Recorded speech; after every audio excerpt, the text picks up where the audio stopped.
Hey, y'all, countryman. Uh, Cheryl on the Hill and Lady B 003. Actually, it was Danny, Mr. Danny 003.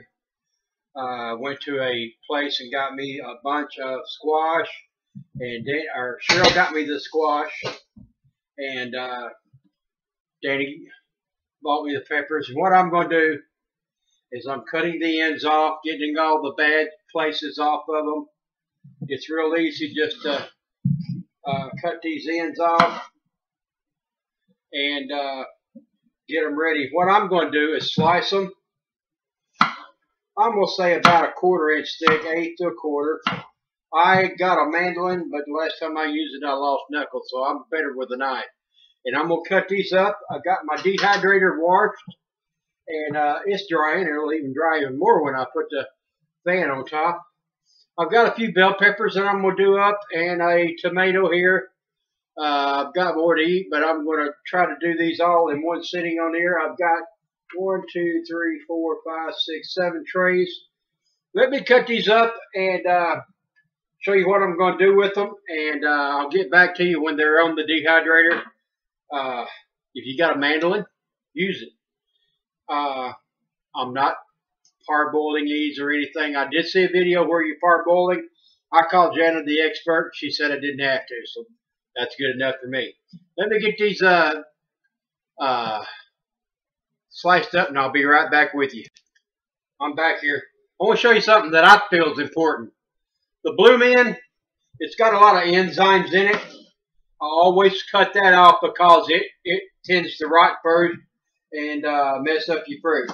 Your stem end, it's going to be tough on the inside until you get down to where the seed starts. But that's okay. And I'm still cutting these about 1/8 to 1/4 inch apart. I'm working on my 3rd tray here.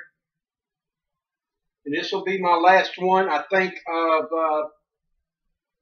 squash, of the yellow squash.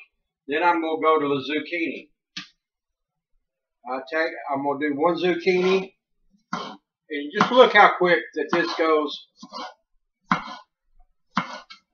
Count your fingers when you start and when you get done. And make sure that you have the same amount. This knife, not very good for me, but boy, does it cut squash up. And get them as close as you can together.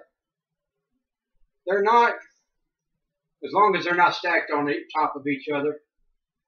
These little ones that are a little bit thicker are going to take longer. That's okay. I've got nothing but time to sit here and do this. I wish I had some teeth. I'd be munching on these as snacks right now. Come on, I got to find a place to put 2 more of these. Right there. All right. Let me do the zucchini. I'll show you a tray of that, and then we're going to start on these peppers. I'll be right back to you. Hey, y'all, I want to show you this. It doesn't hurt to mix your veggies on different trays. I've got the zucchini squash here. I chunked up the bell peppers in about bite-sized pieces. These are yellow Hungarian wax peppers, I do believe. But I cut them at about 1/4 inch. They're going to shrivel up, but that's okay. I've got 3 more trays to fill with Hungarian wax, because I got a bunch of them. When I get back, I'll get right back to you here. I'm still here. I'm getting about 3 or 4 peppers per tray. Not very thick. These are the peppers that you use on your pizzas, the ones they send in the maraschino, whatever, peppercino peppers. You can slice them in rings. And what I want to do with these is I could throw these in soups. I could throw these in stir fries. And look, I put them right on there. Just make sure they're one layer. Cut the end off. I wished I had a composter, but I'm throwing them in the trash right now. That is on my to-do list to get me a composter. We'll start one this winter, this fall, and go from there. Got a lot more to work with here. My neighbor across the street. Don't even know the man's name. I'm terrible with names, but he gave me some. Well, he gave me all those tomatoes that I showed you earlier. And Cheryl has given me squash. Cheryl on the hill. And Lady B took me to Walmart.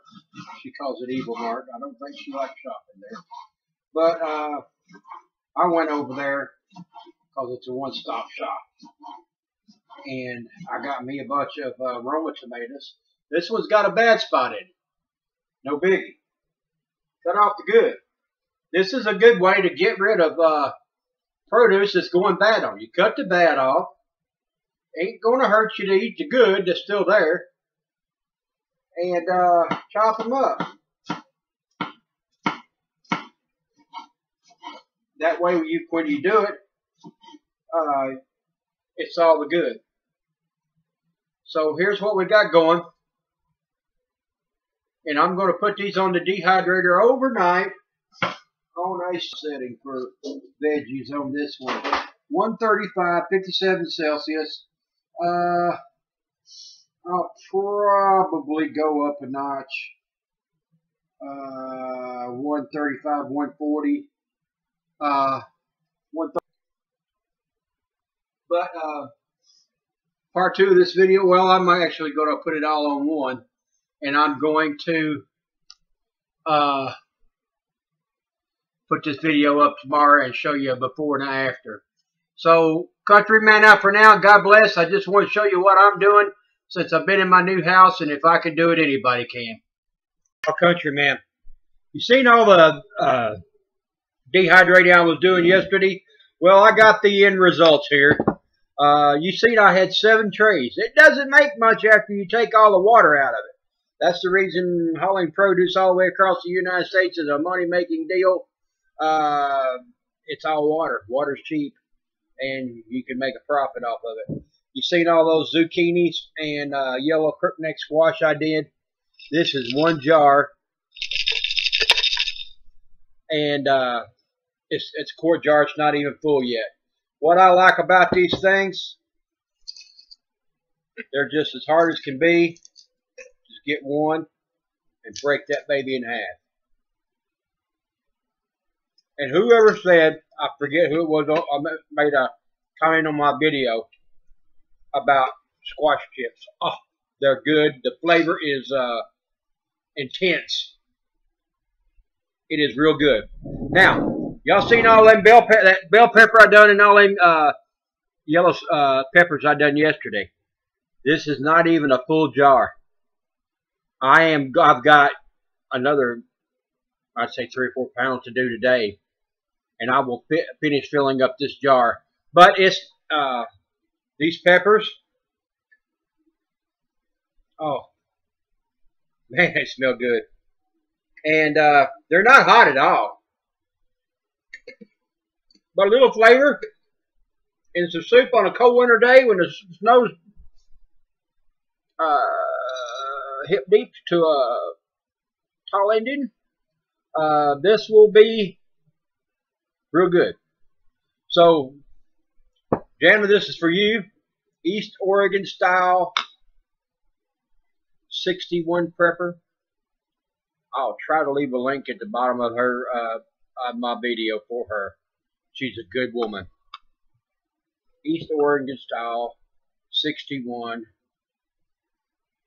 prepper. I think that's her name. Good woman. Talk to her on a daily basis. She turned me on to dehydrating.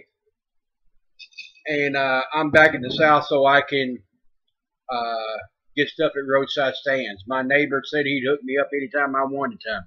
I got to sit here and look out my front window at his garden with the big old red juicy tomatoes sitting on the vine over there, and pray that he brings me some. But Lady B gave me a Cherokee purple tomato plant. I got it out on the corner of my porch out here, and it's growing. So it's going to be a little bit late coming off this year. I got plenty of blooms on it, but I'm figuring by 1st of September I should have tomatoes running out my ears. And plus all the produce stands I go around here, and everything is so much cheaper down here in West Virginia as far as prices go, and I'm doing just fine. If I can do it, anybody can. Country man out for now. God bless.